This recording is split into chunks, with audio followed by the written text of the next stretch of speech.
وسلم دائما أبدا على حبيبك خير الرسل كلهم يا رب صل وسلم دائما أبدا على حبيبك خير الرسل كلهم.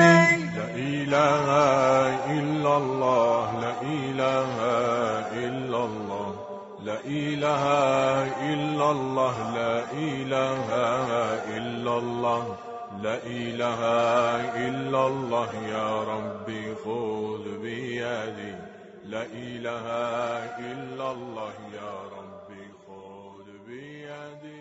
أعوذ بالله من الشيطان اللعين الرجيم بسم الله الرحمن الرحيم. અજીઝાને મુહતરમ, આ દુનિયાના અંદરમાં જે લોકો તકવા અને પરહેઝગારીને ઇખ્તિયાર કરે છે, જે મુત્તકી અને પરહેઝગાર છે, જે લોકોના દિલના અંદરમાં અલ્લાહનો ખૌફ છે, અને જે લોકો બારામાં ખુદાવંદી કરીમે કુરાન શરીફના અંદરમાં કહ્યું વલ આકિબતુ લિલ મુત્તકીન, અંજામ એ મુત્તકીઓ લોકો માટે છે, ફે અને ફિનિશિયો એ પરહેઝગાર લોકો માટે છે. એ મુત્તકી અને પરહેઝગાર લોકોની દુનિયાના અંદરમાં કેવી હાલત થઈ છે, અને એ દુનિયાના અંદરમાં તે મુત્તકીઓ ઉપર કેટલું પરીક્ષા અને કેટલી મુસીબતો ઇમ્તિહાનના રૂપે થાય છે. હકીકતમાં જેમ જેમ તે ઇમ્તિહાન વધતો જાય છે તેમ તેમ તે મુત્તકીઓનો દરજ્જો અને મર્તબો બલંદ થાય છે. સૂરા અનકબૂતની શરૂઆતના અંદરમાં એ મોમીનો માટે ખુદાવંદ કરીમ કહે છે કે અહસિબ અન્નાસ અન યુતરકુ અન યકૂલુ આમન્ના વહુમ લા યુફ્તનૂન, કે શું એ લોકો ગુમાન કરે છે કે તે લોકો કહે કે અમો ઈમાન લાવ્યા છે અને ખુદા તેઓ ઉપર ઇમ્તિહાન નહીં કરે. અગર જો મોમીનો ઉપર ઇમ્તિહાન હોય તો મુત્તકીનો દરજ્જો વધારે બલંદ છે.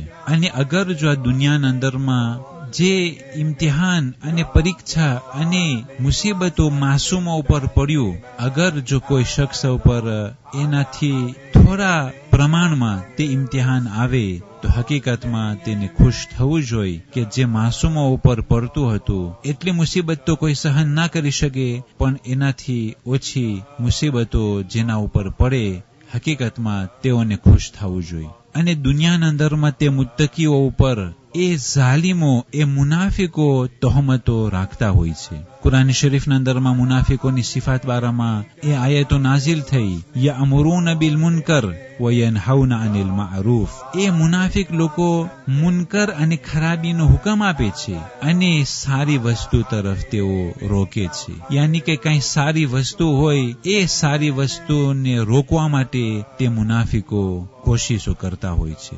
અને જનાબે મૂસા જેવા નેક અને પરહેઝગાર અને મહાન નબી અને તે ઊંચા દરજ્જામાં તો ફિરૌન જેવા આવી અને આ પ્રમાણે તોહમતો રાખશે, ઇન્ન મૂસા લયુઝહિરુ ફિલ અર્ધિલ ફસાદ. ફિરૌન કહેતો હતો કે બેશક મૂસા આ દુનિયાના અંદરમાં ફસાદ ફેલાવે છે, હાલાંકે ખુદ પોતે ફિરૌન તે ફસાદ અને ખરાબીના અંદરમાં હતો. યાની કે આ પહેલાથી જ ઉસૂલ છે કે તે ઝાલિમો, તે મુનાફિકો મોમીનો ઉપર તોહમતો રાખતા હોય છે અને મોમીનોને ખરાબ સમજતા હોય છે. અને જે પ્રમાણે આપણા આકા અને મૌલા ઇમામે હુસૈન અલૈહિસ્સલાતુ વસ્સલામ જ્યારે તે અમ્ર બિલ મારૂફ કરવા માટે નિખર્યા હતા, નહી અનિલ મુનકર કરવા માટે નિખર્યા હતા, અને તેના નાના રસૂલ ખુદાની ઉમ્મતમાં ઇસ્લાહ પેદા કરવા માટે નિખર્યા હતા, પણ સામે બની ઉમૈયાના ઝાલિમોએ ઇમામે હુસૈન અલૈહિસ્સલામના વિરુદ્ધ એ ફતવો લખાવ્યો કે જે ફતવો શુરૈહ કાદીએ લખ્યું એ દૌલત અને પૈસાની લાલચમાં.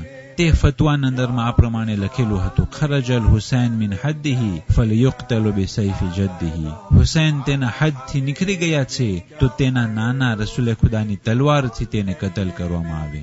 અઝીઝાને મુહતરમ, જે પ્રમાણે ઇમામ હુસૈન અલૈહિસ્સલામ ઇસ્લાહ કરતા હતા અને સામે એ ફતવાઓ નિખરતા હતા કે હુસૈન માઅઝલ્લાહ ખરાબી પેદા કરે છે, એ જ પ્રમાણે હંમેશ માટે મોમીનો ઉપર એવી જ હાલત થવાની છે. પણ તે મોમીનો અને તે મુત્તકી અને પરહેઝગાર લોકો સબર કરતા હોય છે અને સબર કરવાનો અંજામ તેઓને બહુ જ સારું મળતું હોય છે. એ મુનાફિકો કે જે મોમીનોના અને મુત્તકીઓના એટર્નલ દુશ્મન છે, એ લોકો મોમીનોથી તબર્રા કરે છે અને મુનાફિકો સર્વેને હુકમ આપે છે કે તમો મુત્તકીઓથી બરાઅત કરો. એ મોમીનો પ્રત્યે દુશ્મની અને બોગ્ઝ અને નફરત, કીનો અને બરાઅત ફેલાવતા હોય છે તે મુનાફિકો, અને તે મુનાફિકો મોમીનોને બહુ જ અઝિયત પહોંચાડતા હોય છે. એ મુનાફિકો ખુદાના દુશ્મનોને પસંદ કરતા હોય છે અને રસૂલે ખુદાના દુશ્મનોને પસંદ કરતા હોય છે. યુહિબ્બુના મન આદા અલ્લાહ વ રસૂલહુ, કે એ મુનાફિકો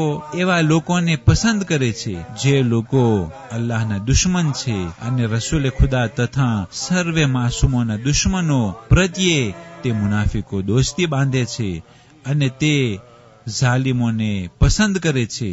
અને તે મુનાફિકો એ મુત્તકી અને પરહેઝગાર અને નેક બંદાઓને અને અલ્લાહના દોસ્ત અને અવલિયાથી તબર્રા કરે છે અને તેઓ પ્રત્યે દુશ્મની ફેલાવતા હોય.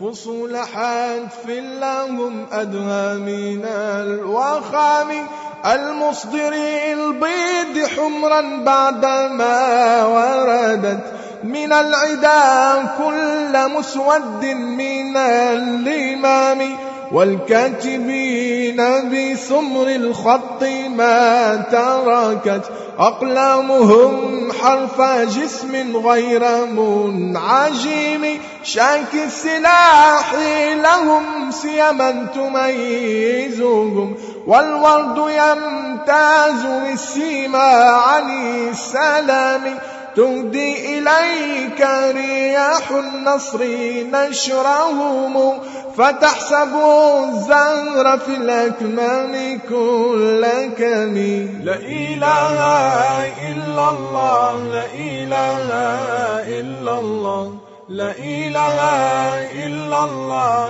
لا إله إلا الله لا إله إلا الله يا ربي خذ بيدي لا إله إلا الله يا ربي خذ بيدي.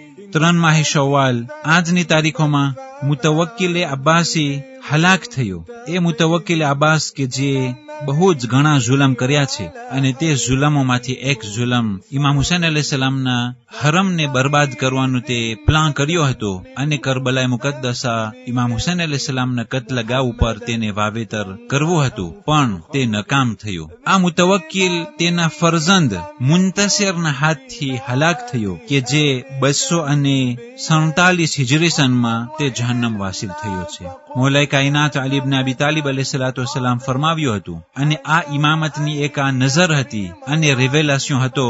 ઇમામ અલી અલૈહિસ્સલામ તે જમાનામાં કહ્યું, વ આશિરુહુમ અકફરુહુમ યક્તુલુહુ અકરબુલ ખલ્ક બિહી. બની અબ્બાસના 10મા નંબરમાં સૌથી વધારે કાફર હશે અને તેના સૌથી વધારે બાજુમાંના હાથેથી તે હલાક થશે. હકીકતમાં એવું જ થયું કે આ મુતવક્કિલ તેના દીકરા મુન્તસિરના હાથથી જહન્નમ વાસિલ થયો.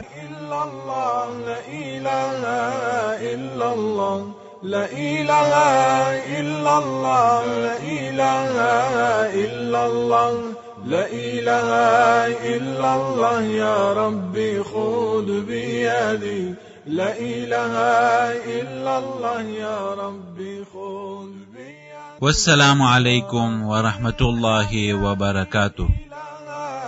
إلا الله لا إله إلا الله لا إله إلا الله لا إله إلا الله لا إله إلا الله يا ربي خذ بيدي لا إله إلا الله يا ربي خذ